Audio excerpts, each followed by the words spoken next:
শিবন কি অবস্থা? ঈদ মুবারক। আর আপনার কি ভাইরাল হইতে পারবো না নাকি?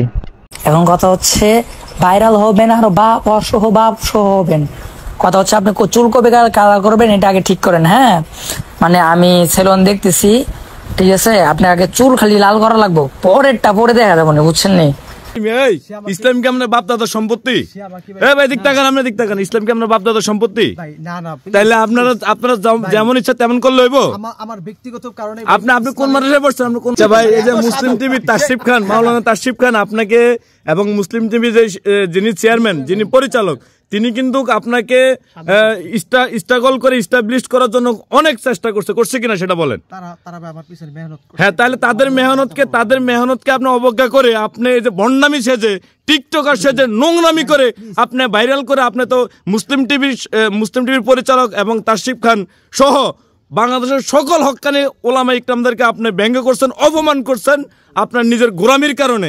আপনারা এরকম ভণ্ডামি করে আমাদের সমাজের ইসলাম, আমাদের দেশের ইসলামিক ভাবমূর্তি মানুষের কাছে ক্ষুণ্ণ করেন কেন? আপনার এই রাইট দিছে কি আপনাদেরকে? ভাই আমি শয়তানের ঢুকাই পড়া শিবন, তখন হঠাৎ করে একদিন শিবনের সাথে আমার দেখা হয়, কয়ে ভাই আপনি এটা করেন সেটা করেন। অনেক দিন ভাই গুতাইছে, প্রায় 27 মাসের মতো গুতানের পরবর্তীতে ভাই আমার খুব প্রেশার ক্রিয়েট করে। এক পর্যায়ে ভাই আমি সব কিছু আর কি কেমন জানি মেন্টালিটি হয়ে যাই। তার পরবর্তীতে যে তার খপ্পরে পইরা ভাই আমি ভাই এরকম হওয়ার পরে ভাই যখন মানুষ আমাকে বুঝাইতে লাগলো আবার, তখন ভাই আমার বুকটা ভাই ফেটে গেছে। তখন আমি সব আচ্ছা, এই যে আপনি যে বললেন এই যে শিপন কি আপনার উস্তাদ? হ্যাঁ, একজন ছোট্ট একটা হাফেজ, আপনি হচ্ছেন মাওলানা, তাকে বাবা বলে। হ্যাঁ, তাহলে তার সাথে আপনার এরকম অশ্লীল কথাবার্তা কিভাবে হলো? ভাই আসলে তার চক্রান্ত আমি পড়ে গেছিলাম ভাই। আমি আসলে আপনি পিটার খান তার চক্রান্ত আপনি পড়েন, আপনি পিটার খান। এই বয়সে বড় না, কিন্তু সে খুব চালু। শিপন আপনাকে কি মেয়ের লোভ দেখাইছে? শিপন যে ভাইরাল হলো অনেক মেয়ে পাবি এরকম লোভ দেখাইছে? আমার অনেক কিছু বইলে আর কি আমার প্রেশার কি বলছে একটু বলেন। প্রেশার ক্রিয়েট করছে তার এই অঙ্গনের যে বিষয়গুলা, এগুলা ছিল আসলে আমি তো আসলে এই অঙ্গনে আসছি। কি বিষয়টা বলে লোভ দেখাইছে? আসলে ওই লোভনীয় জিনিসগুলো বলেন। লোভনীয় বিষয় হলো যে সেই অঙ্গনে ছিল আপনার কি বলে মিউজিক ভিডিও, সেই বহুত নানান কিছু করছে ভাই। আল্লাহর রাস্তে ভাই আমি আল্লাহর কাছে ক্ষমা চাই। অনেক কষ্ট দিছি ভাই। মানে আপনারা কি আমরা আজকের পরে আর এই যে সোশ্যাল মিডিয়ার এই যে ধরেন টিভি, ইউটিউব, ফেসবুক, কোথাও টিকটকে দেখবো আমরা? ভাই অশ্লীল কোনো কাজই ভাই জীবনে আমার এবার দেখবেন। তাহলে কি কাজে দেখবো আমরা? সিনেমা তো এটা অশ্লীল না, আমাদের সমাজে তো এটা বৈধ। তাহলে কি আমরা কি সিনেমায় দেখবো? না, আপনারা ভাই ইসলামের কাজে, দিনের কাজে আমাকে সবসময় দেখবেন। আমি ভাই মৃত্যু পর্যন্ত ঈমান নিয়ে বাঁচতে চাই ভাই। উনি এটাই চাইছে ভাই।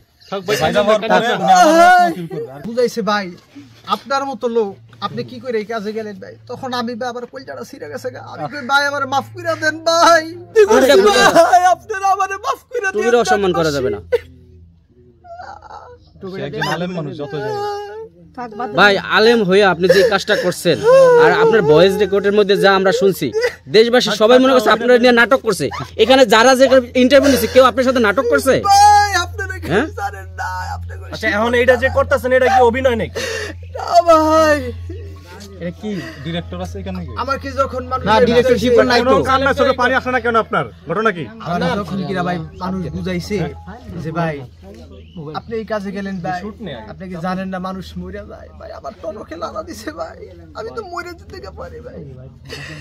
আমি যদি এই অবস্থায় মারা যায় আমার অবস্থানটা কেমন হবে ভাই?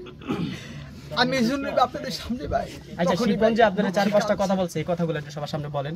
যে বাইরে যে কোরআন শরীফ লাথি দিছিল একটা লোকের বিষয়ে কথা বলছে, সবগুলা ভয়েস আমি শুনছি, বলবেন? হ্যাঁ হ্যাঁ, এনার কথা বলছে। পরে আপনার আরেকটা লোক আছে ওর কথা বলছে, হ্যাঁ এর কথা বলছে। তারপর আরো কয়েকজনের কথা আছে, এগুলো সব সুন্দর সবার সামনে বলেন যে কি বইলা আপনাকে এরকম করে ইয়া করতে, সেটা বলেন। জোরে বললেন, একটু জোরে। আসাদ নূর, তারপরে নামটা মুফতি মাসুদ ভাই, এদের কথা বলছে। কি বলছে? বলছে যে এদের ব্যাপারে আপনার সাথে কথা বলবো। আমি তখন এরকম ইসলাম ভাই, এরা নাস্তিক, এরা ইসলামের বড় দুশ্মন, এদের সাথে কোনো সম্পর্ক নাই, আমার ব্যাপারে এদের সাথে কথা বলবা কেন? এটা কি ভাইরাল হওয়ার আগে বলছিল? এটা ভাইরাল হওয়ার আগে। তাহলে তখন তো আপনার বিবেক ঠিক কাজ করতেছিল, তারপরে কাজটা করলেন কেন ভাই? সে আমাকে যেহেতু এটা বলছেন ওরা নাস্তিক, আপনিও একটা নাস্তিকের কাজ করতে শুরু করতেছেন, আপনি তখনই তো আপনি নিশ্চয় থাকা উচিত ছিল যে আসলে আমি এটা করবো না। তারপরে কেন বলেন? মানে তাদের কাছ থেকে আপনি কি পরিমাণ অর্থ পাইছেন? মানে আপনাকে ধরেন এই নাস্তিকটা কি পরিমাণ অর্থ দিছে যে আপনি তাদেরকে অনুসরণ করে মানে কোরআন হাদিসের বিরুদ্ধে, ওলামা মাশায়েখের বিরুদ্ধে আপনি যে স্টেপটা নিয়েছেন এর জন্য আপনাকে কত টাকা দিয়েছে তারা? ভাই আমি কারোর কাছ থেকে 1 টাকাও নাই রে ভাই, কিন্তু সে আমারে অনেক ডিপ্রেশন দিছে ভাই। আপনি ই করেন, আপনি পরিবর্তন হন, এই সেই ভাই অনেক কথা বলতে বলতে ভাই এক কথা কিরকম জানি হঠাৎ ভাই চেঞ্জ হয়ে গেলাম ভাই, নিজেও বুঝতে পারলাম না ভাই। কিন্তু ভাই বিশ্বাস করেন, আমি যতবার ওয়াজ মাহফিল করছি প্রত্যেকটা জায়গায় সমসাময়িক ইসলামের বিরুদ্ধে যেই কোনো কথা আসলে আমি ওটার বিরুদ্ধে ভাই কথা বলতাম। প্রত্যেকটা আপনার ইসলাম বিরোধী কর্মকাণ্ডের ব্যাপারে আমি কথা বলতাম ভাই। কিন্তু হঠাৎ করে আপনি যে ভাই আমি ইসলামের এমন বড় দুর্নাম করছি ভাই। আচ্ছা, তাহলে তো এখন মনে হয় উনি ইসলামের পক্ষে ফেরত আসছেন, এখন ওনার অনেক দাওয়াত আসবে, অনেক ইনভাইটেশন আসবে, আপনি আপনার প্ল্যান অনুসারে আপনি সাকসেস, আপনি সফল। এখন আগামী শীতে বড় বড় ওলামা মাশায়েখদের দাওয়াত না থাকলেও এই যে ইসলাম বিদ্বেষী, এই যে ওলামা মাশায়েখের অবজ্ঞাকারী এই মাওলানার দাওয়াত কিন্তু ঠিকই থাকবে। এখন আপনার পেমেন্টটা কত করে রাখবেন আপনি? ওয়াজ করতে চাই না ভাই, আমি আগে নিজে ঠিক হইতে চাই। বিয়া করতে চান? আমি ভাই নিজে ঠিক হইতে চাই। এখন কি আপনি নিজের ভুল বুঝতে পারছেন? দাড়ি কাটার কথা, দাড়ি কাটার কথা বলছে, হ্যাঁ রেকর্ডে আছে, আছে দাড়ি কাটার কথা বলছে ভাই আচ্ছা, উনি ভাই এই যে জাতি আপনার এই ভিডিওটা দেখছে, জাতির উদ্দেশ্যে আপনার কি বলার আছে? জাতির উদ্দেশ্যে বলবো, হ্যাঁ আসলে দুনিয়াতে মানুষ শয়তান আছে, জিন শয়তান আছে, কিন্তু শয়তান বুঝা বড় দায়। দুনিয়ার সবচেয়ে বড় শয়তান ভাই এই যে আমাদের সামনে সব সময় ভাই শুনেন, আপনারে শয়তান ধোঁকা দেয় না ভাই, আপনি শয়তানরে ধোঁকা দিছেন। না 100 আর শিপন আপনার সাথে একটা ধোঁকা দিছে। মানে জাতির উদ্দেশ্যে কিছু বলেন। ওই উসাইদ ভাই সবাই সাইলেন্ট বাদ দেন, জাতির উদ্দেশ্যে বলেন। দেশবাসী, জোরে জোরে দেশ বিদেশের প্রত্যেকটা মুসলমানের কাছে আমি বলতে চাই যে আমি যে কাজটি করেছি খুবই ভুল করেছি। এতে দেশে প্রথম নাম্বার ওলামায়ে কেরামের উপর খুব অসম্মান আঘাত হয়েছে, 2 নাম্বার হলো ইসলাম প্রিয় ধর্মপ্রিয় মানুষের মনে অনেক বড় আঘাত হয়েছে ভাই। এই জন্য সবাইকে বলবো আপনারা আল্লাহর রাস্তে, আমি প্রথমে আল্লাহর কাছে ক্ষমা চাই, আল্লাহ তাআলা যাতে আমাকে মাফ করে দেন। তারপর আমি দেশবাসীকে বলবো আপনারা আমাকে আল্লাহর রাস্তে ক্ষমা করে দিবেন। সর্বশেষ যেই কথা সেটি হলো যে আমার কারণে যারা মাদ্রাসায় বাচ্চা পড়ান বা ইসলামের প্রতি যে একটা মনোক্ষুণ্ণ নিয়েছেন, আসলে মাদ্রাসায় বাচ্চাদেরকে কী কারণে পড়াবো, মানুষ তো লেখাপড়া করে আলেম হইয়া এই বিপথে চলে আসে, তাদেরকে বলবো আসলে দেখেন আব্দুল্লাহ আন্দুলুসি রহমতুল্লাহ আলাইহি অনেক বড় মুহাদ্দিস ছিল, আলেম ছিল, সে ইসলামের পথে থাকার কারণেও সে ইসলামের পথ থেকে দূরে সরে যায়, পরবর্তীতে আবার মৃত্যুর পূর্বে সে ইসলামের পথে ফিরে আসে। আবু আব্দুল্লাহ আন্দুলুসি রহমতুল্লাহ আলাইহি এই ঘটনা আপনারা জানলে দেখবেন এবং বুঝবেন।